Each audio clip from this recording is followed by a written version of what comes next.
Hello नमस्ते। हाम्रो धेरै कस्टमरहरूले मेनु जिगज्याग भयो, सिरियल्ली मिलाएर राखिदिन पर्यो भन्नुभएकोले आज म तपाईँहरूलाई मेनु सिरियल्ली कसरी राख्ने त भन्ने बारे सिकाउन गइरहेको छु। त्यसको लागि मेनु बारमा जानुहोला। सब मेनु भन्ने बटन देख्न सक्नुहुन्छ, त्यसमा क्लिक गर्नुहोला। त्यसपछि मेनुमा क्लिक गर्नुहोला। यति गरिसकेपछि तपाईँहरूले आफ्नो सबमा युज भइराखेको सबै मेनुहरू देख्न सक्नुहुन्छ र तपाईँहरूले यहाँनिर देख्न सक्नुहुन्छ सर्ट भनेर लेखेको छ। सर्टमा चाहिँ हामीले नम्बर राख्ने गर्छौँ। यसलाई चाहिँ तपाईँले सर्टिङ अथवा नम्बरिङ भनेर पनि बुझ्न सक्नुहुन्छ।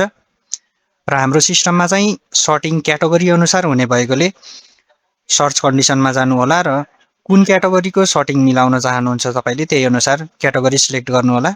मैले अहिले स्न्याक्स क्याटेगोरी सिलेक्ट गरेँ र यहाँ सर्च बटनमा क्लिक गर्नुहोला। यति गरिसकेपछि तपाईँले स्न्याक्स क्याटेगोरी अन्तर्गत पर्ने सबै मेनुहरू यहाँ देख्न सक्नुहुन्छ। अब हाम्रो सुरुमा रहेको छ मोमो भन्ने मेनु रहेको छ सर्टिङ नम्बर 1 मा, बिरयानी भन्ने छ 10 मा। अब हामी यो मोमोलाई लास्टमा लगेर देखाउँछौँ है त तपाईँहरूलाई।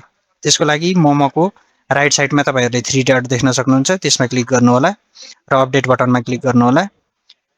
यो पेजको अलिकति तल गइसकेपछि तपाईँहरूले यहाँ सर्ट भन्ने देख्न सक्नुहुन्छ। त्यसमा यसको सर्टिङ नम्बर मैले 110 राखेँ।